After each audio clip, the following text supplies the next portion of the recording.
Hello and welcome. My name is Shannon Kemp, and I'm the Chief Digital Officer of DATAVERSITY.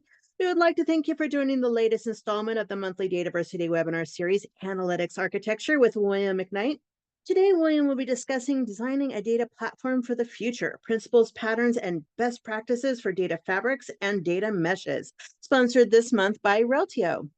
Just a couple of points to get us started. Due to the large number of people that attend these sessions, you will be muted during the webinar. For questions, we'll be collecting them by the Q&A section. And if you'd like to chat with us or with each other, we certainly encourage you to do so. To open the Q&A panel or the chat panel, you will find those icons in the bottom middle of your screen or in the top toolbar for those features.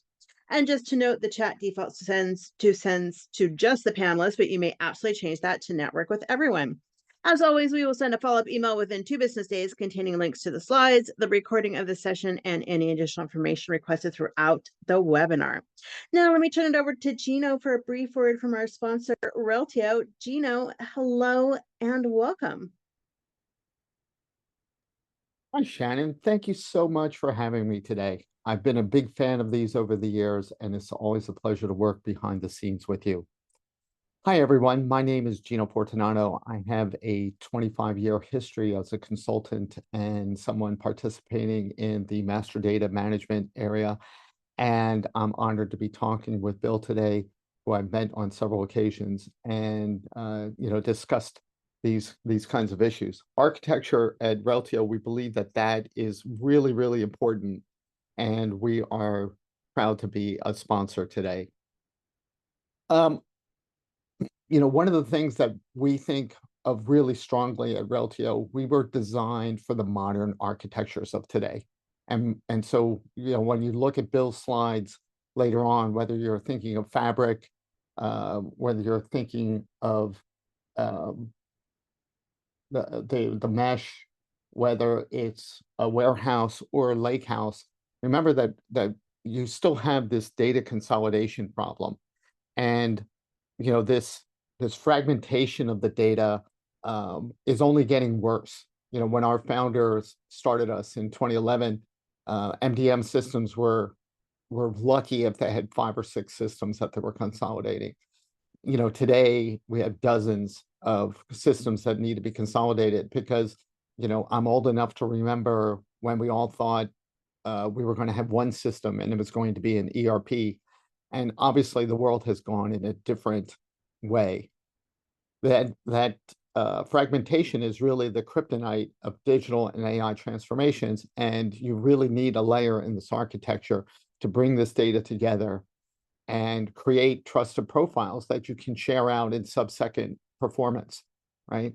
That was the way Reltio was designed from the ground up in 2011, and we're on the 3rd iteration of our architecture in the cloud.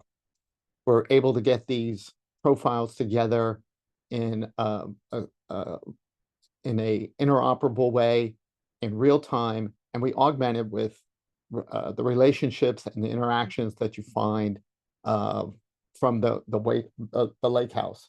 So Bill's going to talk about zero ETL. We incorporate that to get that data from the lake house into Reltio in order to share that and use it in AI type processes. Once we have that data, we can share it in an API first way. And I think that's really, really important because that makes us more interoperable. And, sub-second response time is what you see in this. And so we think we fit in really, really well in these modern architectures, again, whether it's a mesh or a fabric. And like I said before, lake houses and warehouses also work out really, really well. One of our customers is using this same process to reduce their RFI response time by 99%. Previously, it took them 30 to 50 hours, and now using real-time processes, data that they gather from Reltio and agents, they're able to cut that down by 99%, which is absolutely amazing. We think all of this is available to any kind of enterprise customer, and we do this across many, many different verticals. So we'll be happy to talk to you about how we can fit in and make your architecture work for you. With that, I'm going to turn it over to Bill. And thank you very much for your time today, Bill. I'm looking forward to see what you have to share. Gina, this is fantastic. I love a good QR code. Thank you so much. And thanks to Reltio for sponsoring these webinars and helping to make them happen. If you have questions for Gina, feel free to submit the questions in the Q&A section of your screen, as he'll be joining us in the Q&A at the end of the webinar. And now let me introduce to you our speaker for this series, William McKnight. William has advised many of the world's best known organizations. His strategies form the information management plan for leading companies in numerous industries. He is a prolific author and a popular keynote speaker and trainer. He has performed dozens of benchmarks on leading database, data lake, streaming, and data integration products. And with that, I'll give the floor to William to get his presentation started. Hello and welcome. Hello, and thank you, Shannon. Thank you, Gino. I hope everybody's transitioning to the cooler weather. Okay. Gino reminded me in our pre-call yesterday that we actually co-presented about 15 years ago. And here we are again. It's that kind of industry. It's so great we stay in it, right? And now maybe a gray hair or two has entered the picture in that time frame, but we'll soldier on here. I am guilty once again of keyword stuffing my title. I couldn't help it. Have a lot to share with you today. But I am going to help you design your data platform. And we are going to take a little step back here today. Usually I dive in on one aspect or another of the data platform itself, like master data management or edge computing or vector or something of that nature. But today I thought, it's been a while since I've shared the big picture of the enterprise data architecture. So I might not be diving into great technical detail today. And that's by design. We're going to be at 5,000 feet. And a lot of why we are designing data platforms today, or redesigning them as the case may be, is for AI, specifically AI agents. There's a lot of hope for what agents can do. There's a lot of plans, and there's a lot of architecture remediation going on for that AI agent future. And I am going to put forward mesh and fabric as some of the foundational principles of the data architecture, and some other things as well as we go along here. But that's what we're all about today, the enterprise data architecture. These are some of the logos that we're associated with here at McKnight Consulting Group. If we can help you with any of them or any combination of them, as the case may be, please feel free to reach out. Now, the goal of the modern enterprise, it's changing because the possibilities are changing. The opportunities are changing with agentic AI. Agentic AI enables unprecedented automation of complex tasks. They enhance the intelligence of the environment. They will unlock new levels of data insight and automation. And they offer a fairly straightforward ROI possibility when it comes to automation. They represent how AI will be injected into the enterprise. So I may have said this before, but I was wondering how AI will get into the enterprise in a big way. And I think it's through these AI agents. So let me build this out here. The goal of modern enterprises, automating complex tasks. We see initiatives all up and down the list of what enterprises are interested in 2026 around automation, around providing smart data environments. So these go hand in hand. You can't automate an environment that has poor data or poor data architecture. Driving proactive decision-making. Proactive means even in advance of the human component in that decision-making, bringing more curated decision points to the human. That is expected in 2026. Simplifying business processes. Yes, automating, but when you're automating, that's a great time to look at the overall business process and see where it's gotten bloated over time and maybe simplify that process. Facilitating autonomous decision-making. decision-making that goes again in advance of any human interaction, goes in advance of waiting for an environmental occurrence to happen, and it just happens. So a lot of these are the goals of modern enterprises, and these are what enterprises are getting behind with their budgets. Now, I want to interject this. This is about AI. AI may be overhyped on Wall Street, but it's underapplied on Main Street. The Magnificent Seven may be chasing valuations, but most enterprises still have untapped opportunities to use AI to drive efficiency, insight, and competitive edge. So we're seeing this huge boom in AI in the marketplace. It's now over, or tech is now over, high tech is now over 33% of the market, which is at an all-time high, with the Magnificent Seven out there pouring capital into each other's platforms, driving valuations and so on. Who knows where that's all going to go? But there may be some black eyes taken by AI in the media, in the mass media. But that does not change. That doesn't change its value to your enterprise. These huge investors in data centers, in GPUs, et cetera, they are playing the long game. They're playing the long game. They haven't had an opportunity like this to invest in for quite some time.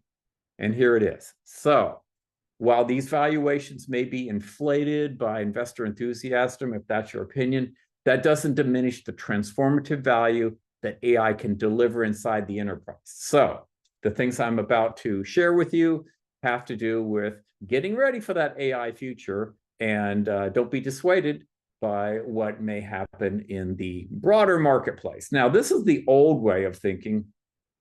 If you're still thinking along these lines, we need to update your thinking so that you can get in alignment with where somebody in that enterprise is taking things today, or you're in trouble. The ramp up time, it cannot be months getting familiar with the company. Data discovery can't take hours to find and understand relevant data. You can't be waiting for data engineers, days to hours for them to ingest data, curate some data for you, optimize it, creating dashboards. This is the old way. So what's possible now? Instant insights. AI agents interfacing with structured and unstructured data, doing that instantly as the data is created. Smart navigation with semantic layers, unified access with zero ETL federation, fast answers, optimized queries. A lot of it's about speed to market, speed to decisions that take you bigger places in the market for your enterprise. So what's the answer to all this? Well, it's not the total answer, but it's a huge part of the answer, in my opinion, and that is your enterprise data platform. The platform for the entire enterprise with all of the components. This must be built to diverse interests. As I build this out, there we go. It must be built to diverse interests. Avoid placing excessive emphasis on agentic AI or any single data processing approach. Yes, I just said agentic AI is important. It's the future.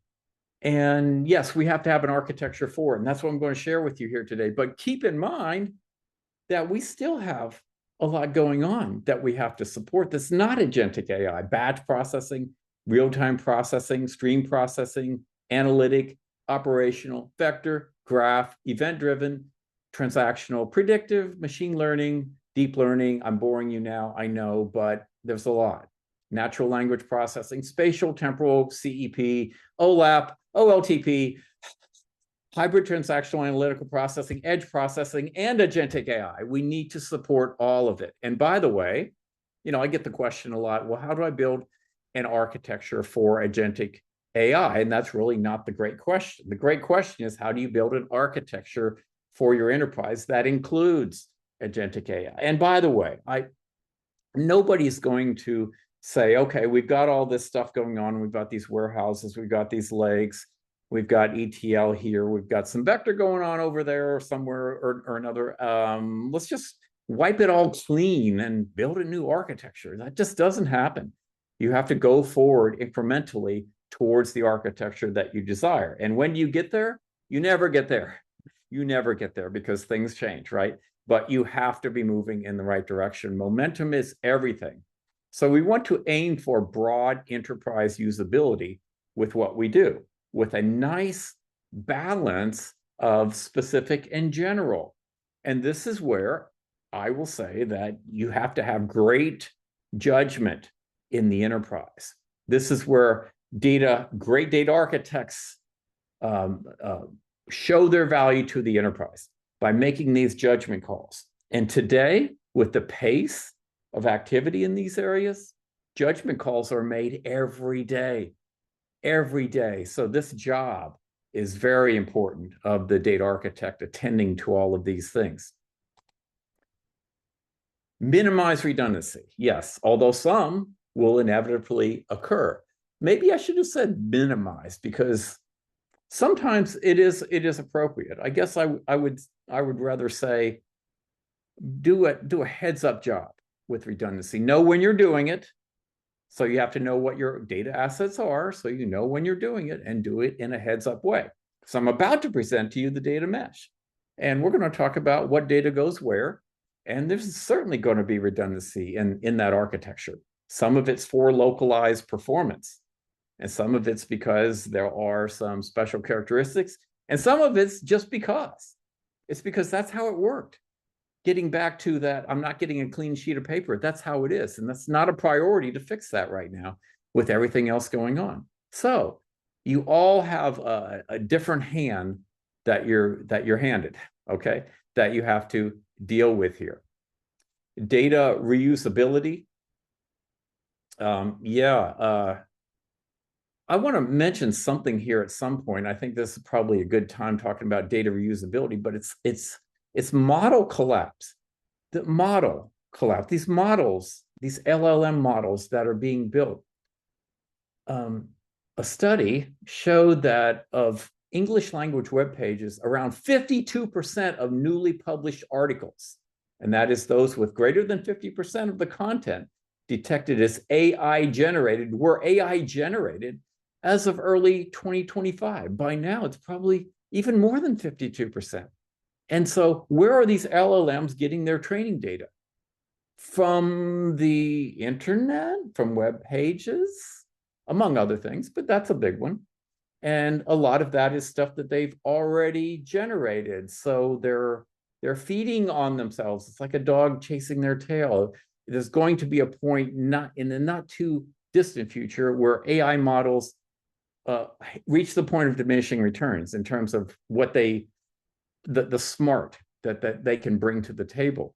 So when it comes to data reusability, you want to make sure that you have separation and protection of the verifiable human authored data and real data as a separated, valuable resource. And you may have to engage firms in curating and certifying uncontaminated data. As a matter of fact, I predict that we'll have some startups that do well in this area because it's a growing need within the organization. But I digress. Back to the enterprise data platform. And the next is tailored structures. Yes, I just said, minimize redundancy, but you will have tailored structures for specific items. But I think there's a little danger in saying this because a lot of organizations that I deal with just think everything is tailored. Everything has to be tailored. And nobody else would be interested in this, what I'm creating. I mean, that's sort of the essence of master data management, isn't it? That you are creating something once, building it once, and using it many times throughout the enterprise. Whereas there may be some tailored attributes within let's say the master customer data. That's okay. Not everybody has to use all of those attributes. That doesn't mean you have to curate and build it on your own. That's an enterprise asset. And master data management is a very important part of this data platform. Finally, I'll say reusable extensions. So that's the balancing act with tailored structures. building things that are reusable throughout the enterprise, or at least multiple places in the enterprise.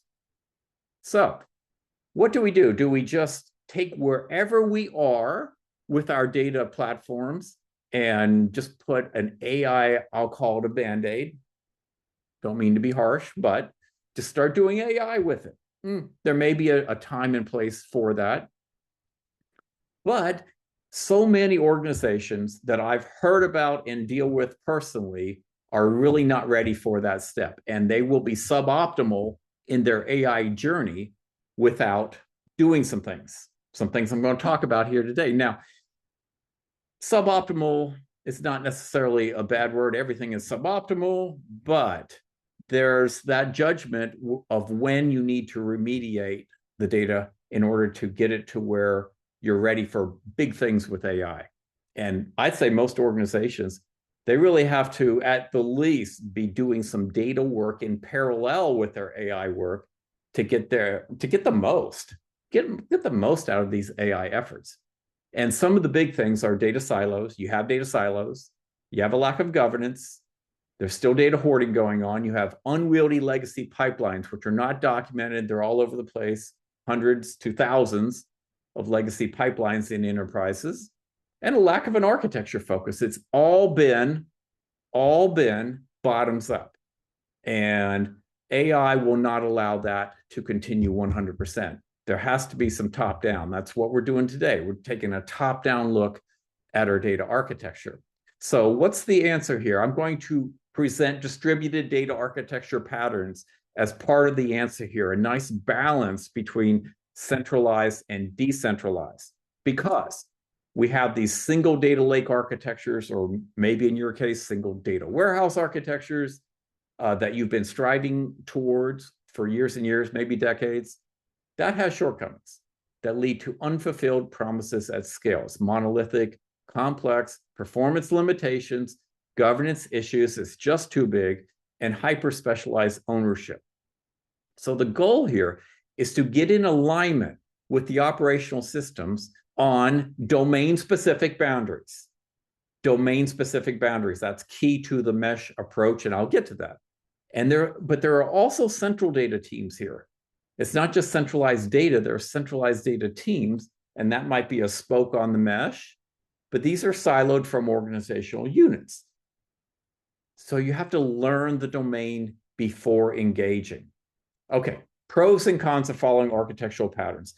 What I won't be doing today is talking about what's on page 43, paragraph 3 of the book, the seminal book on data mesh, or the seminal book on data fabric, whatever, as if those actually exist. Anyway, I'm going to be talking about the principles of these items, these architectural patterns, and that is enough. That is enough to get you moving in the right direction. Is there some science behind, like I said in the first bullet here? Theoretically, it's science and has been validated. Yes, yes. Is there some science behind data mesh? Of course there is. But I would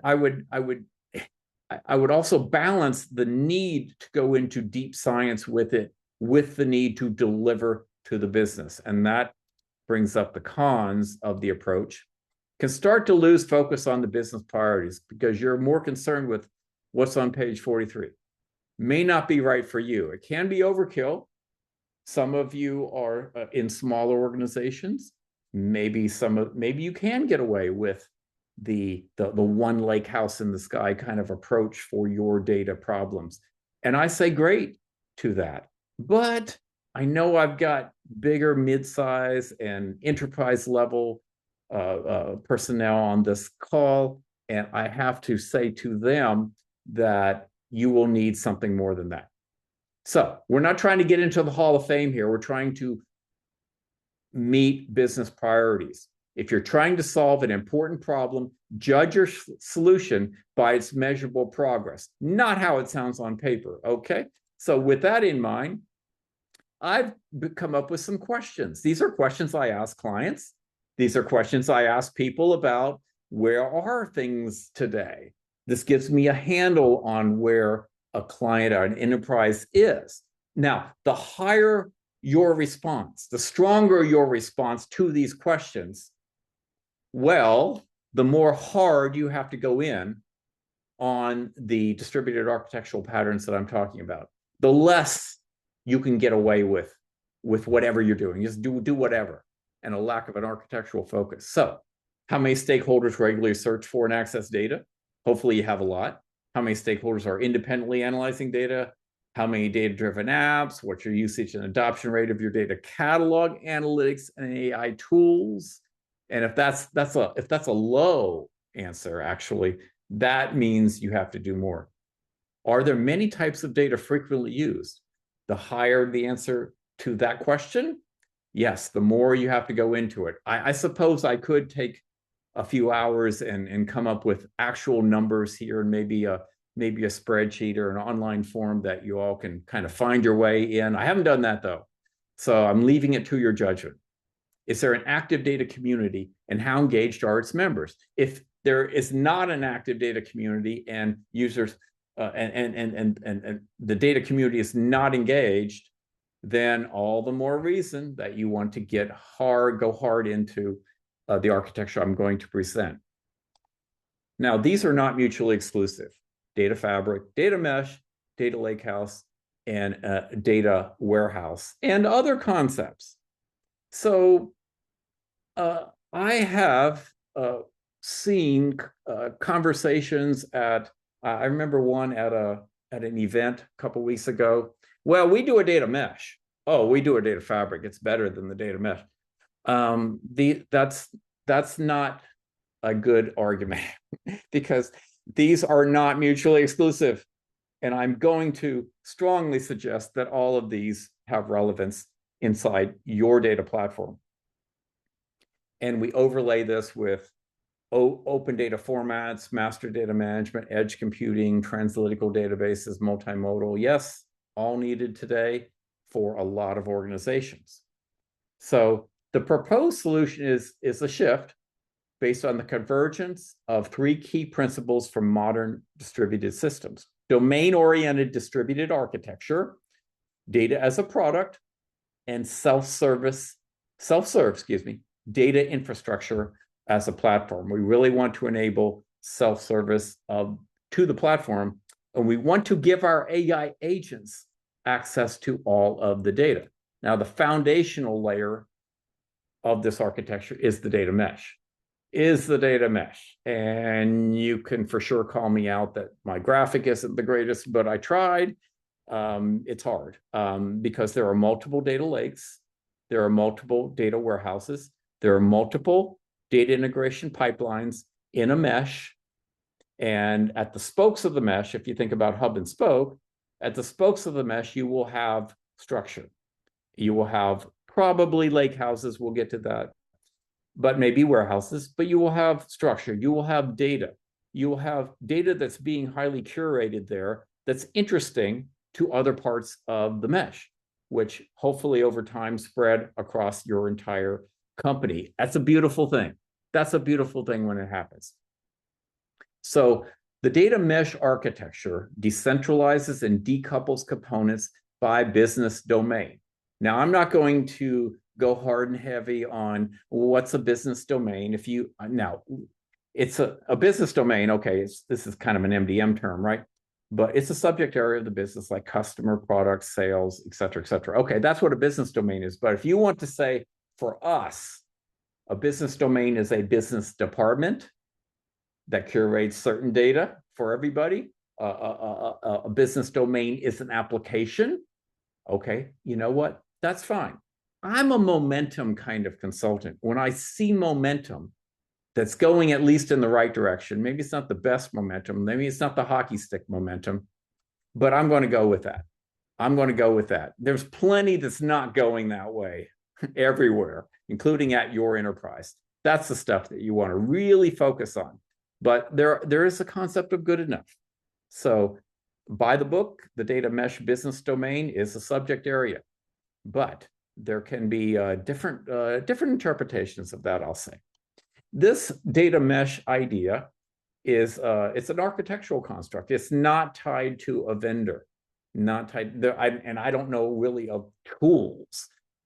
Tools support a mesh architecture. Okay, they have to say they do. I don't really know what that means, but you're not going to implement a mesh with a tool. It's an architectural construct. It's a way of dividing the enterprise data into smaller parts and assigning the ownership as a result.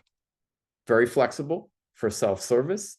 The principles. This is where we have to be foundationally solid here. These are great principles. These principles will apply to you. I would say that you really have to understand these principles as you step into redoing your data architecture. Domain ownership, I just talked about what a domain is, what it isn't.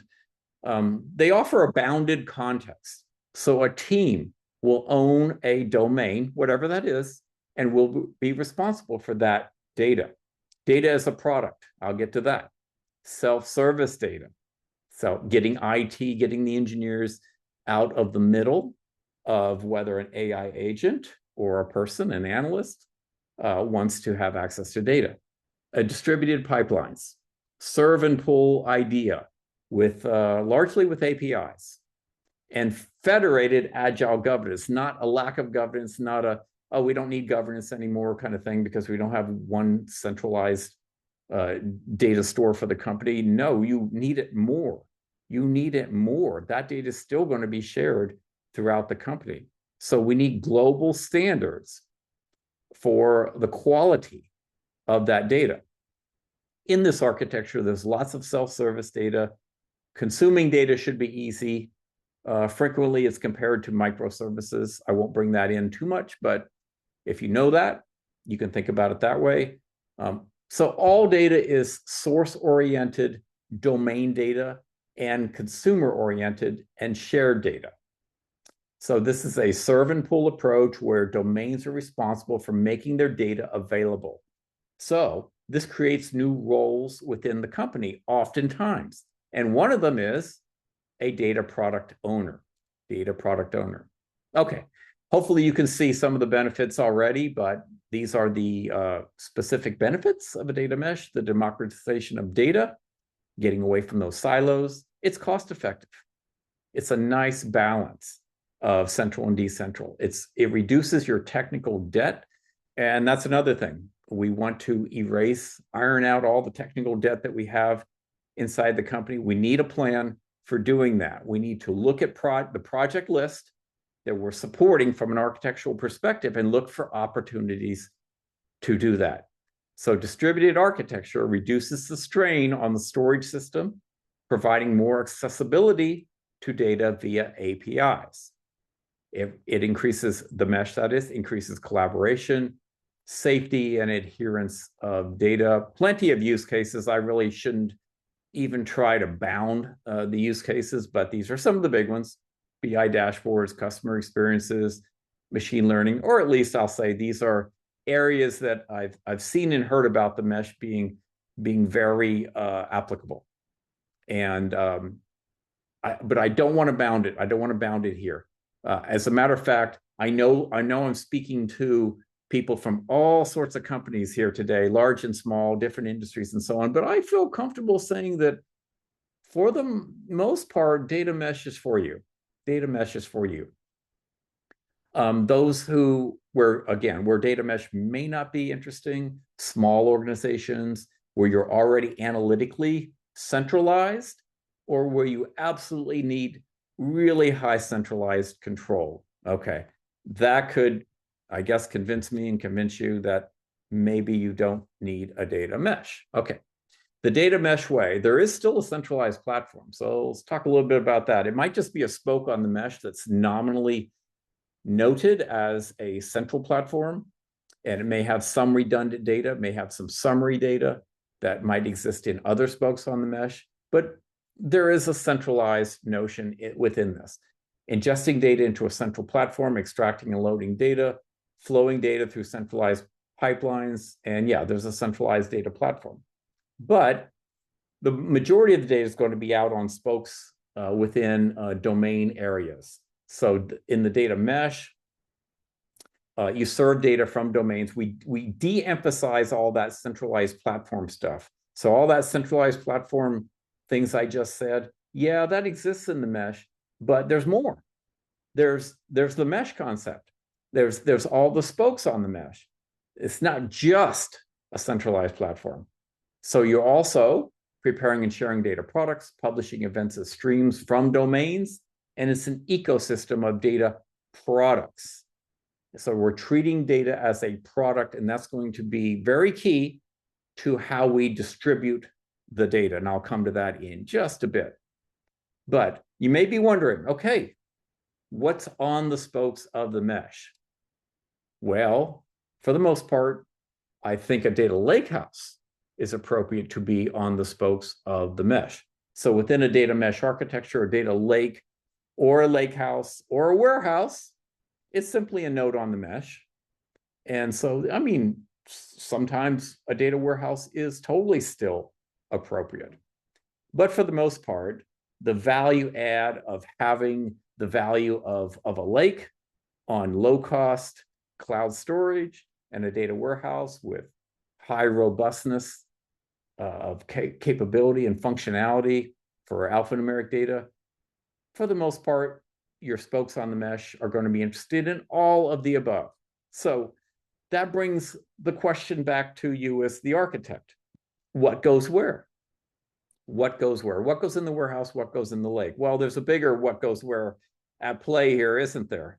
What goes in which spoke on the mesh, node on the mesh?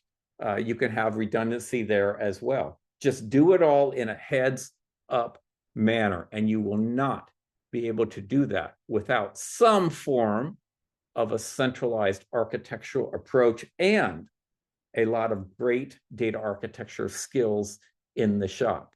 And those skills must include negotiation. I'll just leave that at that.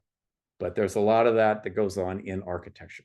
There are a few key technology advancements that have enabled the data lake house, such as metadata layers for data lakes to set up those drill through paths so that you start your query at the warehouse, and then when the query obviously or otherwise goes beyond whatever data is in the warehouse, it's going to dip out into the lake. And so those drill through paths have to be smart. They have to be right. They have to access the right data that corresponds to whatever data that is being asked for and whatever data got queried in the warehouse. And so the metadata is very important. That's why all of the major players, all the major data platform vendors have converged their messaging around the concept of this lakehouse architecture. And they've all put investment into this very thing. And it's not easy, but they've all done it. And I'll come to what some of them have done here in a minute. But and some of them, by the way, don't use the term lakehouse because it originated from Databricks. And well, if you're not Databricks, you don't want to say that necessarily, but some say it. And I'm comfortable saying it because it's generic enough to me to where all vendors really do it. So this is, again, the best attributes of a traditional data warehouse and a data lake, which we played with that for a few years, didn't we? And now we're at the lake house. The lake house principles are unified data management, open formats, I'll come to that in a minute, adaptable storage, curated data with zones. So not all data is necessarily curated. Not all data inside a lake house is necessarily ready for access. You may have zones. You may have some, quote unquote staging areas. You may have some zones in the lake house that are specific to specific needs. Everybody else stay out. Okay, that's possible. It supports streaming. It supports diverse workloads. And I said I would mention what some of the vendors are doing about this. Redshift has its Spectrum, which is really external tables. These are all external tables, actually. Snowflake has external tables. BigQuery has its Omni, which is external tables. And Synapse has external data sources. Put together, that's your lakehouse. So Now we have our foundation, which is the mesh. We know that we have lake houses out on the spokes of that mesh. And what's in the lake house? What kind of data is in the lake house? Well, I've talked a lot about the judgment to divide up the enterprise data into the lake houses and so forth, but that's not what I'm talking about here. I'm talking about what kind of data, what's the format of the data. And I am suggesting to you that the way to go now is open data formats. You get interoperability. Open data formats enable seamless data exchange between different systems, tools, and vendors, reducing compatibility issues and promoting collaboration. I have clients that have their data in open data formats, and they can train different engines on that same data without a problem. Snowflake, Databricks, Redshift, okay, all of the above accessing the same data. It's a beautiful thing when it happens right. You also get with open data formats, vendor neutrality, data portability, and improved data sharing. So there's open table formats, which that's a method of organizing and structuring a data set's files within a file system or object store, enabling them to be presented and queried as a unified logical table. And then there's file formats, which is the physical format of the record itself. And this can be something like a CSV or JSON, which we all know about that, but more likely Parquet, Avro, ORC, or Arrow. Personally, I wish these labels were swapped. That makes more sense to me, but there you go. So these are some of the major players. Hudi, Iceberg, I think I already mentioned this, Hive and Delta Lake, and the file format most commonly used are Parquet, Arrow, Avro, and ORC, as well as CSV and JSON. So you get to mix and match the table format and the file format. Of course, you want to be sure that, or I guess you can't not be sure that the database that you're using supports the respective format that you want to use. For me, Iceberg and Parquet are the way for many things, not everything, but many things. Data movement across the platform. Okay, so we've got our data in our spokes on the hub. Data still has to be moved around because theoretically anyway, each spoke on the hub is only curating data for a single domain. So it's going to need data from other domains. And sometimes it's going to store that data, and sometimes it's just going to bring that data in as needed from wherever it is on the data mesh. So you have, let me count the ways that you have to do data movement. I mean, really. A big question is data movement versus data repository. That's sort of the label for the architectural discussion that's happening in broader spaces. But this is about, well, do you move data or do you pipeline it in once and store it and use it? That's the difference, data movement or data repository. So again, we're back to that word I like to use a lot, judgment. It's a judgment call here. You're going to get better performance from a data repository on the queries, but then you have the management overhead of having same data in multiple places, potentially, quite potentially. So some are assembling all the necessary data into a golden record-like platform like Databricks, Snowflake, or Fabric become in many organizations, and then governing and applying the data from there. So the alternative architecture is to set up a data mesh event hub like Confluent as an important part of that, and orchestrating the movement of data from various repositories. So data pipelines are becoming commoditized. I could get flack for saying that, but yeah, true, they're not all the same, but there's a lot of ways to do this job. And Kafka streaming services and CSP native tools meet a lot of basic needs without having to move on to the enterprise levels of such things. Growing data volume and complexity will drive the demand for streaming data, but not everything is streaming. Not everything is streaming necessarily today. I think over time, more will become that, but I'm comfortable implementing an architecture today that doesn't have streaming because you don't have that need right now. Time will come when it'll be more, but that's down the road. And connectors are better than data and event hub connections. Hopefully that makes sense. You're going to have better connections with connectors than data or event hub connections.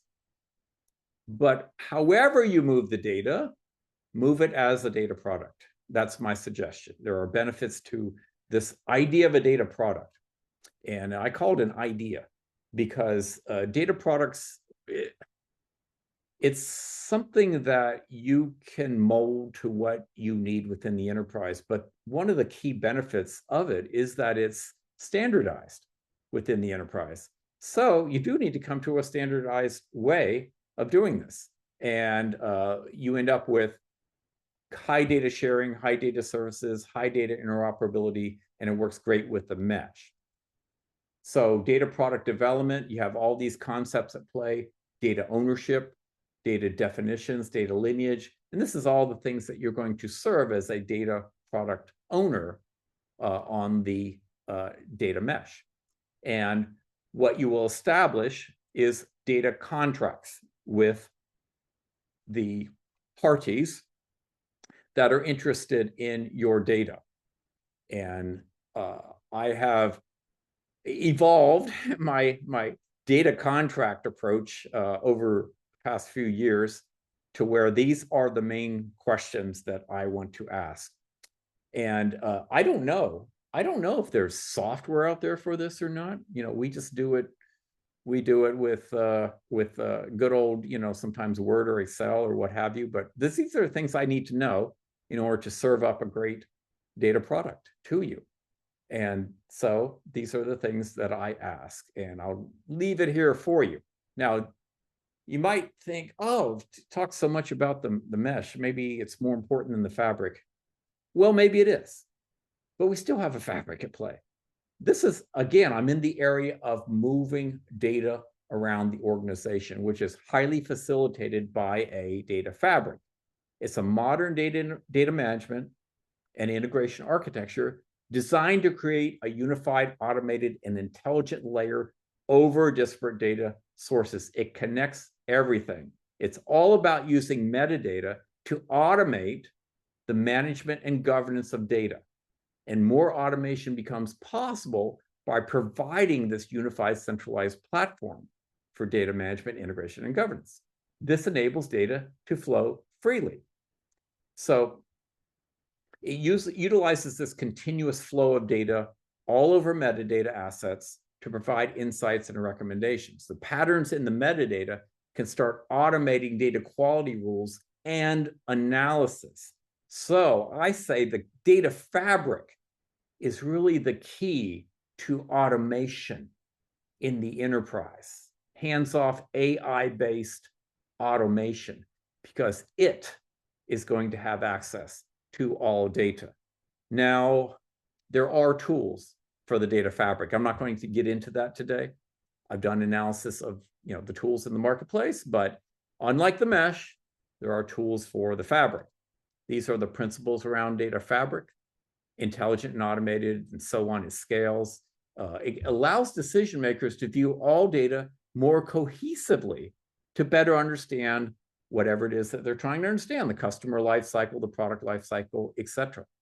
Data fabric architectures operate around this idea of loosely coupling data in platforms with applications that need it. So an example might be a multi-cloud environment where one cloud like AWS manages data ingestion, and another platform such as Azure oversees the data transformation and consumption. Personally, I try to stay away from that, but sometimes you are dealt a different deck than you necessarily like. Then you might have a third vendor like IBM providing analytical services. Okay, it can work. It can work with the data fabric. So it covers up a lot of your sins of the past, if you will, at getting to wherever you are today. And there are a lot of benefits to it: boosted productivity, better collaboration, advanced analytics, diverse data delivery, all kinds of data, robust governance, Also, metadata is leveraged to automate data protection and governance, including the automated categorization and security of sensitive information to ensure compliance. Diverse data delivery, adaptive modeling, holistic data processing, cost optimization, all of the above. Now, I've alluded to metadata as being pretty important for a data fabric. So how about some examples of that? Well, how about using data arrival timestamps to identify patterns in data delays? That would be interesting. Inferring data schema from records to automatically detect schema drift and errors. The data's looking differently coming in today. Why is that? Identifying data processing bottlenecks and dynamically allocating resources to underperforming areas. Wow. If it had the smarts to do that, we could really keep the enterprise humming with more limited resources. And recommending new data sources to integrate, enabling self-healing data integration jobs, and optimizing data workloads. Some of this is a little bit futuristic, but without the data fabric, you're not going to get there. So have a data fabric, many use cases, just like the mesh, really many, many use cases. These are some of the ones that really benefit from a data fabric. Again, there are tools like, I don't know, there's a bunch of them. I don't want to get into it, but look for tools that have data fabric in the title and pick your best. Master data management, another backbone component of a future-proofed architecture that will support agentic AI.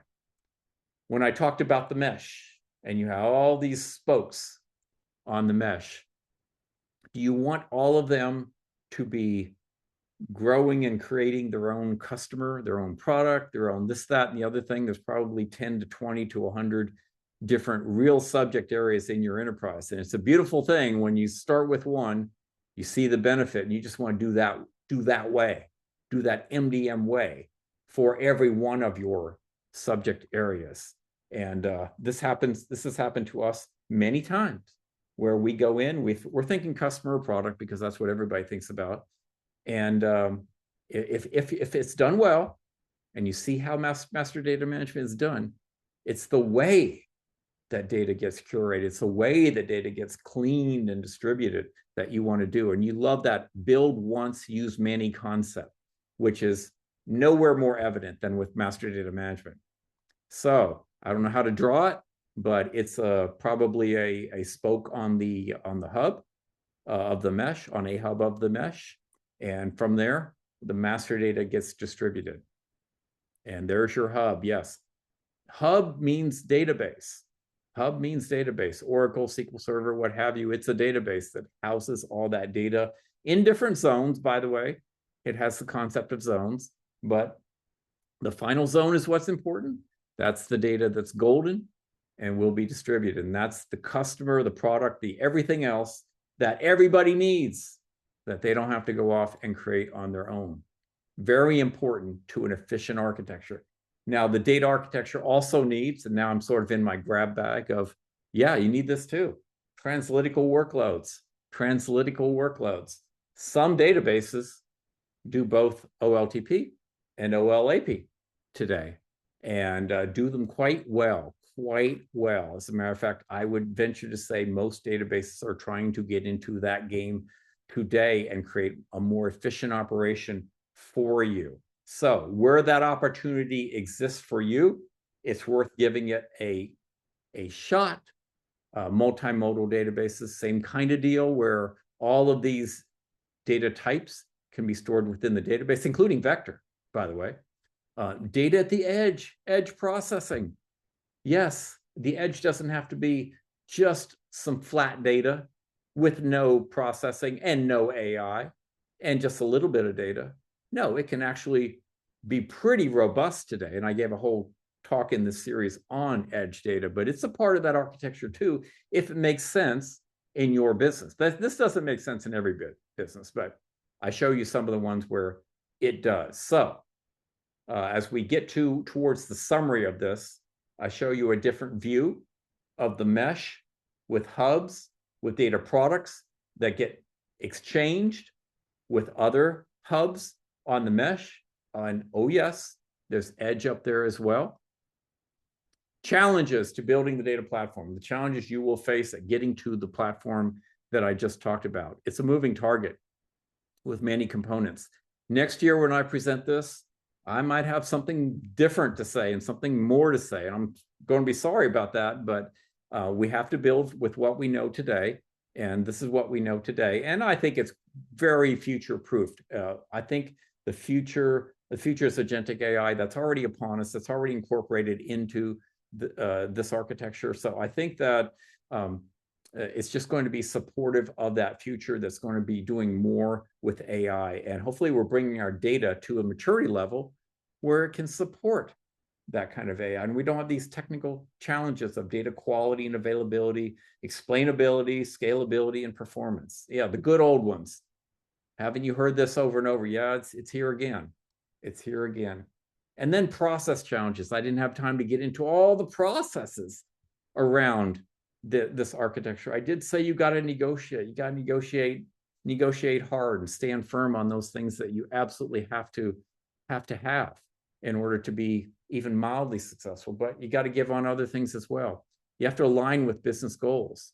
You have to know what you're building, a program or a project.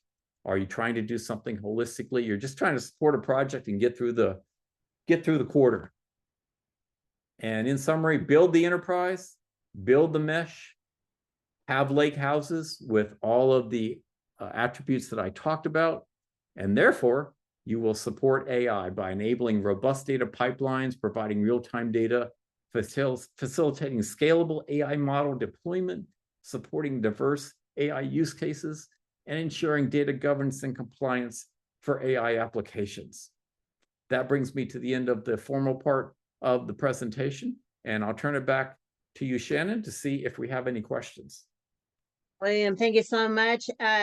Thank you for this great presentation. We have lots of questions, and just to answer the most common questions, I will be sending a follow-up email to all registrants by end of day Monday for this webinar with links to the slides and links to the recording, along with anything else requested.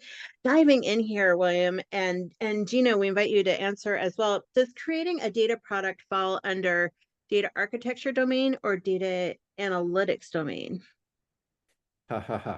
Great question. Great question.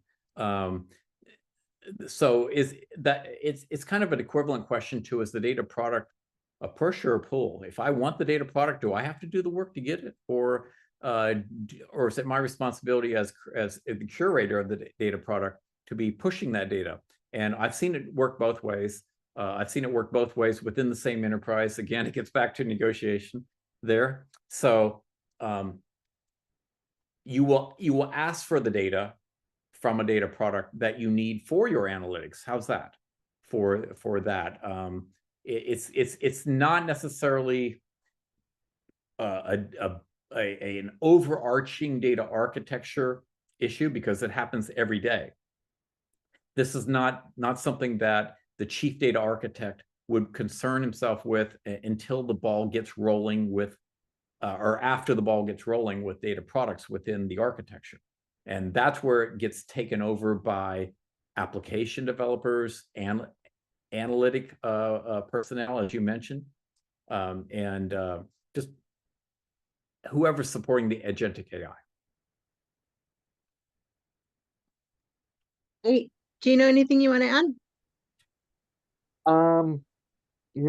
I look at it slightly differently, right? The architect is the one who needs to decide if you're going down the data product path, and the analytics might be one of the ways that you could service the product. But it's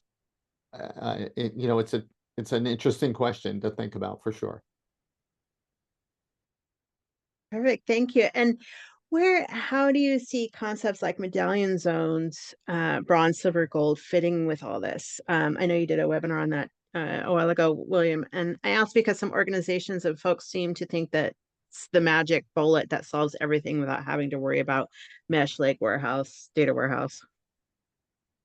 Well, I think this is a concept that is it's not mutually exclusive with the architecture presented. It's just that within the lake house or within the MDM hub, as the case may be, you will have, and I like a medallion approach. Yes, you will have medallion layers of the architecture. We deal with a few clients that we're talking this funny way every day about bronze, silver, gold, and we get it, and I like it, and it makes a lot of sense. So I think that it's not mutually exclusive to the architecture, but it's not like you can have a single lake house or lake that has all of the data in it and you have zones in there, so you don't have to put it on a mesh. That's not what the zones are about. They're more practical in the sense of applying to lake houses.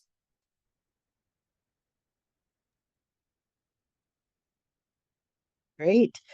So many great questions coming in, but I'm afraid that is all the time that we have for this webinar. William and Gino, thank you so much for these great presentations. Thanks, William. Thanks, Shannon. Thanks to Reltio for sponsoring today's webinar and hoping to make these webinars happen. Again, I will send a follow-up email by end of day Monday with links to slides and links to the recording to everybody. Love all the reactions going on there. Hope you all have a great day. Thanks, y'all.